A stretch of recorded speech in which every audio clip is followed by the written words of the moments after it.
Hi friends, మీరు వింటున్న కథ అశ్వత్థామ. చీకటి పడింది, చుక్కలు పొడిచాయి. రాత్రివేళ సంచరించే జంతువుల కలకలం వినబడుతోంది. కురుకులం నాశనమైనందుకు అశ్వత్థామ, కృపుడు, కృతవర్మ విచారిస్తూ అలసిపోయి నేల మీద శరీరాలు వాల్చారు. ఆచార్యుడు, కృతవర్మ నిద్రపోయారు. కానీ అశ్వత్థామ మాత్రం క్రోధంతో రోజుతూ మండిపడిపోతున్నాడు. చెట్టు కొమ్మల్లో పక్షులు హాయిగా ఆదమర్చి నిద్రపోతున్నాయి. ఇంతలో ఒక ఆకారం అక్కడికి మెల్లగా వచ్చింది. ఎర్రగా భయంకరమైన మిడిగుట్లు. నడుస్తుంటే రాగి రంగు రెక్కలు కదిలి వస్తున్న వికారమైన శబ్దం. వికృతంగా ఉన్న ముఖం నాలుగు వైపులకు తిప్పి చూసింది. నిద్రపోతున్న పక్షులు కనిపించాయి. మెల్లిగా వాటి దగ్గరకు వెళ్ళి కొన్నిటికి కంఠాలు కొరికింది, కొన్నిటికి కాళ్ళు విరక్కొట్టింది, కొన్నిటికి రెక్కలు పీకేసింది, కొన్నిటికి పొట్టలు చీల్చింది. అలా అన్నిటినీ తలొక రకంగానూ చిత్రవద చేసింది. అదంతా చూశాడు అశ్వత్థామ. ఆహా, ఓ గుడ్లగూబ, నీ పని ఎంత చక్కగా నిర్వహించావు. పాండవులను ఎలా నాశనం చేయాలో తెలియక సతమతమవుతున్న నాకు చాలా చక్కని ఉపదేశం ఇచ్చావు. నేను కూడా నీలాగే శత్రువులను నిద్రిస్తున్నప్పుడు సంహరించి కక్ష తీర్చుకుంటాను.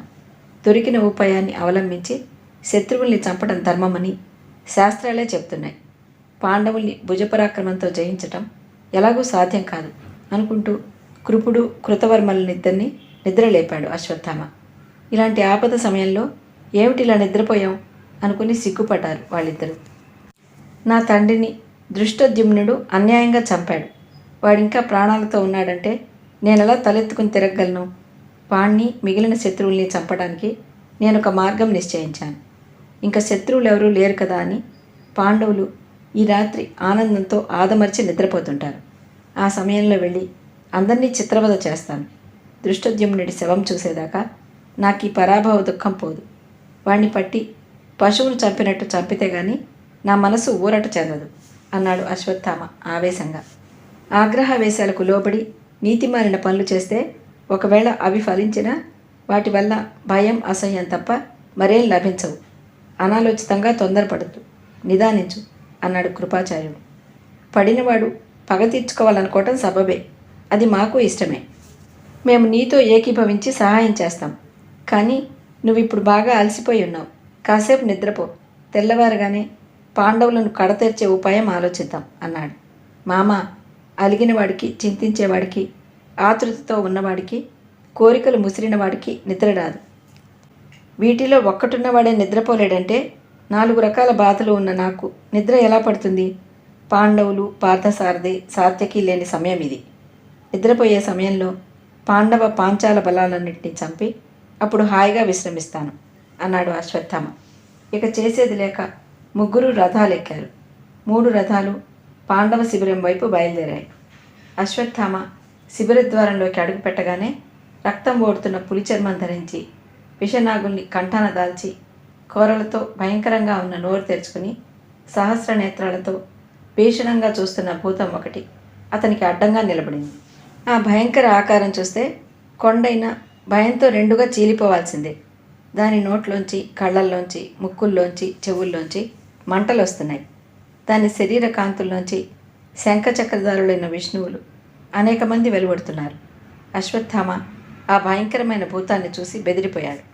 క్రమేపీ కాళ్లలోకి సత్తువ తెచ్చుకుని దాని మీద అనేక అస్త్రశస్త్రాలు ప్రయోగించాడు.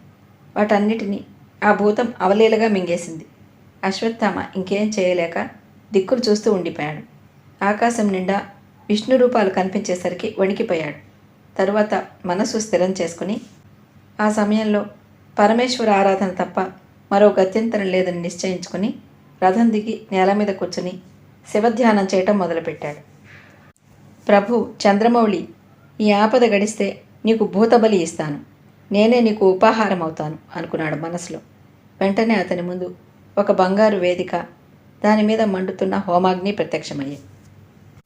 చిరునవ్వు నవ్వుతూ అశ్వత్థామ అగ్నికి చేరువుగా వెళ్ళాడు. కానీ తన శరీరాన్ని ఆహుతి చేయడానికి ఆ కాస్త అగ్ని సరిపోదనిపించి రథం మీద ఉన్న ధనువు, బాణాలు తెచ్చి దాంట్లో ఇంధనంగా వేశాడు. అగ్ని ప్రజ్వలిల్లింది. మహానుభావ, నేను నీకు ఉపాహారం అవుతున్నాను. శత్రువుల్ని జయించే శక్తి నాకు ప్రసాదించవలసిందిగా కోరుతున్నాను అని ప్రార్థిస్తూ అగ్నిలోకి దూకాడు. అయినా అతని శరీరం కసుగందలేదు, తెలివి నశించలేదు. కళ్ళు తెరిచేసరికి ఎదురుగా పరమేశ్వరుడు కనిపించాడు. అశ్వత్థామ సాగిలపడ్డాడు. బ్రాహ్మణోత్తమ, నీ సాహసానికి మెచ్చుకున్నాను. పాంచాల కులానికి కాలం సమీపించింది. ఈ రోజున పాండవ కుమారులందరూ మరణిస్తారు. నా అనుగ్రహం పొందావు నువ్వు అంటూ ఒక మహనీయ ఖడ్గాన్ని అందించాడు శివుడు. అది ఇస్తూనే తాను తేజో రూపంలో అశ్వత్థామ శరీరంలోకి ప్రవేశించాడు. వెంటనే ఇది వరకు భూతం మింగేసిన శస్త్రాస్త్రాలన్నీ యథాప్రకారం రథం మీద కనిపించాయి. వాటిని అందుకుని అశ్వత్థామ పాండవ శిబిరంలోకి వెళ్ళాడు. నిద్రపోతున్న ద్రుపద కుమారుణ్ణి జుట్టు పట్టుకుని కింద పడేసి వింటినారితో అతని కంఠానికి ఉచ్చు బిగించాడు. గురగురమంటూ శబ్దాలు చేస్తూ దృష్టద్యుమ్నుడు కాలం చేశాడు.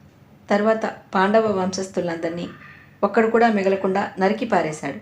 పాండవ శిబిరాలన్నింటినీ నెత్తుటి మడుగులు చేశాడు. రాక్షసావేశం వదిలిపోయాక తను చేసిన ఘనకార్యం చెబుదామని దుర్యోధనుడి దగ్గరకు ఆదరాబాదరా వెళ్ళాడు అశ్వత్థామ. అప్పటికే చివరి దశలో ఉన్నాడు దుర్యోధనుడు. అశ్వత్థామ చెప్పిన మాటలు విని ఆరిపోయే ముందు వెలిగే దీపంలా వెలిగాడు. ఆ పైశాచిక ఆనందంలోనే ప్రాణాలు విడిచాడు.